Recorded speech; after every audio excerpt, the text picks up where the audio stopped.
ಪ್ರೀತಿಯ ಪೋಷಕರೇ, ಈ ನಿಮ್ಮ ಮಂಜುನಾಥ್ ಮಾಡುವ ನಮಸ್ಕಾರಗಳು. ಕಳೆದ ವಿಡಿಯೋದಲ್ಲಿ ನಾನು ಪೋಷಕರ ಮನಸ್ಥಿತಿಯ ಬಗ್ಗೆ ಹೇಳಿದೆ. ಪೋಷಕರಾದವರು ನಾವು ಮಕ್ಕಳ ಭವಿಷ್ಯದ ಬಗ್ಗೆ ಆಸೆ ಆಮಿಷಗಳನ್ನು ಯಾವ ರೀತಿ ಇಟ್ಕೊಳ್ಬೇಕು ಅಂತ. ಇಂದಿನ ಒಂದು ವಿಡಿಯೋ ಬಹಳ ಮುಖ್ಯವಾದಂಥದ್ದು. ಇಂದು ನಾನು ಶಾಲೆಯಿಂದ ಬರಬೇಕಾದ್ರೆ ಒಂದು ಪೋಷಕರನ್ನು ನಾನು ಭೇಟಿಯಾದೆ.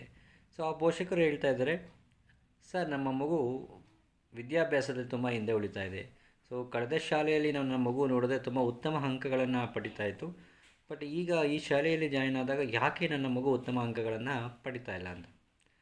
ಇದಕ್ಕೆ ಹೌದು, ತುಂಬ ಪೋಷಕರಿಗೆ ಒಂದು ಅನುಮಾನ ಇದೆ, ಅಥವಾ ನಿಮ್ಮ ಮಕ್ಕಳ ಮೇಲೆ ಸಹ ಈ ರೀತಿಯ ನಕಾರಾತ್ಮಕ ಪರಿಣಾಮಗಳು ಆಗಿದೆ.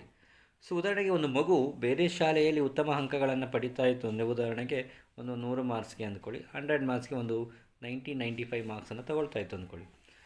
ಶಾಲೆಯಿಂದ ಬದಲಾವಣೆ ಆದ ನಂತರ ಮಗು ಯಾಕೆ ಈ ಶಾಲೆಯಲ್ಲಿ 100ಕ್ಕೆ 90-95 ಅಂಕಗಳನ್ನು ತೆಗೆದುಕೊಳ್ಳುವ ಬದಲಾಗಿ 60-70 ಅಂಕಗಳು ಅಥವಾ 50 ಅಂಕಗಳನ್ನು ಪಡಿತಾ ಇದೆ? ಇದಕ್ಕೆ ಉತ್ತರ ವೆರಿ ಸಿಂಪಲ್ ಪ್ರೀತಿಯ ಪೋಷಕರೇ. ಹಲವಾರು ಪೋಷಕರ ಕಡೆಯಿಂದ ಸಮಸ್ಯೆ ಆಗಿರ್ಬೋದು, ಅಥವಾ ಶಿಕ್ಷಕ ವರ್ಗದರಿಂದ ಸಮಸ್ಯೆ ಆಗಿರ್ಬೋದು, ಅಥವಾ ಮಗುವಿನ ಸಮಸ್ಯೆ. ಮೊದಲನೇದಾಗಿ ಬಂದಾಗ ಮಗುವಿನ ಶಾಲಾ ವಾತಾವರಣದಲ್ಲಿ ಆದಂತಹ ಬದಲಾವಣೆ. ನೀವು ಕಾರಣಾಂತರಗಳಿಂದ ಶಾಲೆಯನ್ನು ಬದಲಾವಣೆ ಮಾಡಿರ್ತೀರಾ, ಆದರೆ ಮಗುವಿಗೆ ಅದು ಸಕಾರಾತ್ಮಕ ಅಲ್ಲದೆ ನಕಾರಾತ್ಮಕ ಪರಿಣಾಮವನ್ನು ಬೀರಿರುತ್ತೆ. ಅದು ಮೊದಲನೇದಾಗಿರ್ತಕ್ಕಂಥದ್ದು. ಎರಡನೇದಾಗಿ ಬಂದೆಂದರೆ ಶಿಕ್ಷಕರೆಲ್ಲ ಬದಲಾವಣೆ.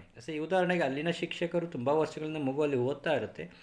ಕಾರಣಾಂತರಗಳಿಂದ ಇಲ್ಲಿ ಶಾಲೆಯಲ್ಲಿ ಬದಲಾವಣೆ ಆದಾಗ ಆ ಶಿಕ್ಷಕರಲ್ಲಿ ಮುಕ್ತವಾಗಿ ಆ ಮಗು ಮಾತಾಡಲಿಕ್ಕೆ ಆಗೋದಿಲ್ಲ. ಶಿಕ್ಷಕರು ಏನು ಬೋಧನೆಯನ್ನು ಮಾಡ್ತಾರೆ ಅಷ್ಟನ್ನು ಮಾತ್ರ ಮಗು ಗ್ರಹಿಸುತ್ತೆ. ಯಾವುದಾದ್ರು ಗೊಂದಲಗಳಿದ್ದರೆ ಮಗು ಆ ಶಿಕ್ಷಕರ ಹತ್ರ ಹೇಳ್ಕೊಡೋದಿಲ್ಲ. ಮೂರನೇದಾಗಿ ಬಂದಾಗ ಆ ಮಗುವಿಗೆ ಒಂದು ಏನು ಪೇರ್ ಗ್ರೂಪ್ ಅಂತ ಕರಿತೀವಿ, ಸ್ನೇಹ ವರ್ಗ ಅಂತ ಏನಿದೆ, ಆ ವರ್ಗದಲ್ಲಿ ಆಗಿರ್ತಕ್ಕಂಥ ಬದಲಾವಣೆ, ಇದು ಸಹ ಬಹಳ ಬಹುಮುಖ್ಯವಾಗಿರ್ತಕ್ಕಂಥ ಒಂದು ವಿಷಯ. ಅಂದರೆ ಆ ಮಗು ಮತ್ತೆ ಆ ಅಂಕಗಳನ್ನು ತಗೊಳ್ಳಲ್ವಾ? ಖಂಡಿತವಾಗಿ ತಗೊಳುತ್ತೆ, ಆದರೆ ಸಮಯ ಬೇಕಾಗುತ್ತೆ. ಉದಾಹರಣೆಗೆ, ಆ ಮಗು ಜೂನಲ್ಲಿ ಅಡ್ಮಿಷನ್ ಆದರೆ ಒಂದು ಡಿಸೆಂಬರ್ ಜನವರಿ ತನಕ ಆ ಮಗುವಿಗೆ ಬೇಕಾಗುತ್ತೆ, ತುಂಬ ಸಮಯನೇ ಬೇಕಾಗುತ್ತೆ. ಯಾಕಂದರೆ ಆ ಒಂದು ಸ್ನೇಹಿತರ ಜೊತೆ ಹೊಂದಾಣಿಕೆ, ಶಿಕ್ಷಕರ ಜೊತೆ ಹೊಂದಾಣಿಕೆ, ಶಾಲೆಯ ಕಲ್ಚರ್, ಶಾಲೆಯ ರೂಲ್ಸು ರೆಗ್ಯುಲೇಷನ್ ಮತ್ತು ಅಲ್ಲಿನ ಬೋಧನಾ ಶೈಲಿ ಎಲ್ಲವನ್ನು ಅರ್ಥ ಮಾಡಿಕೊಳ್ಬೇಕಾದ್ರೆ ಸ್ವಲ್ಪ ಸಮಯ ತಗೊಳ್ಳುತ್ತೆ.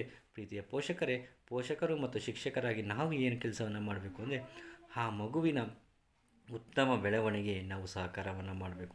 ಆ ಮಗುವಿಗೆ ಹೋಗ್ಬಿಟ್ಟು, ಆ ಶಾಲೆಯಲ್ಲಿ ಎಷ್ಟು ಚೆನ್ನಾಗಿ ಓದ್ತಾ ಇದೆ, ನಿನಗೆ ಏನಾಯ್ತು, ಇವಾಗ ಓದ್ಲಿಕ್ಕೆ ಆಗ್ತಾಯಿಲ್ಲ, ನೀನು ಸ್ಕೂಲ್ ಬಿಡಿಸ್ಬಿಡ್ತೀನಿ ಅಥವಾ ಆ ಸ್ಕೂಲ್ಗೆ ಹಾಕ್ಬಿಡ್ತೀನಿ, ಮತ್ತು ಈ ರೀತಿಯಾಗಿರ್ತಕ್ಕಂಥ ಮಗುವಿನ ಮೇಲೆ ನಾವೇನಾದರೂ ಮಾತುಗಳನ್ನು ಆಡಿದ್ರೆ ಮಗು ಮತ್ತಷ್ಟು ಅಂಕಗಳನ್ನು ಕಡಿಮೆ ತಗೊಳ್ಳೋದಕ್ಕೆ ಕಾರಣವಾಗುತ್ತೆ. ಹಾಗಾಗಿ ಪ್ರೀತಿಯ ಪೋಷಕರೇ, ಮಗುವಿನ ಈ ಸಮಸ್ಯೆ ಯಾವುದೇ ಇರ್ಬೋದು. ಯಾಕಂದರೆ ನೀವು ನೋಡಿರ್ಬೋದು, ಮಗು ಏನು ಮನೆಯಲ್ಲಿರ್ತಕ್ಕಂಥ ಒಂದು ಬಿಹೇವಿಯರ್, ಅದೇ ನಾವು ನೋಡ್ತಕ್ಕಂಥದ್ದು ಏನಂದರೆ, ಶಾಲೆಯಲ್ಲಿದ್ದಾಗ ಮಗುವಿನ ಒಂದು ಮಾತುಕತೆಗಳು, ಅಥವಾ ಆಟದ ಮೈದಾನದಲ್ಲಿದ್ದಾಗ ಮಗುವಿನ ಮಾತುಕತೆಗಳು, ಅಥವಾ ಹೊರಗಡೆ ಹೋದಾಗ ಮಗುವಿನ ಮಾತುಕತೆ ಬಹಳ ವ್ಯತ್ಯಾಸವನ್ನು ನಾವು ನೋಡ್ತೀವಿ.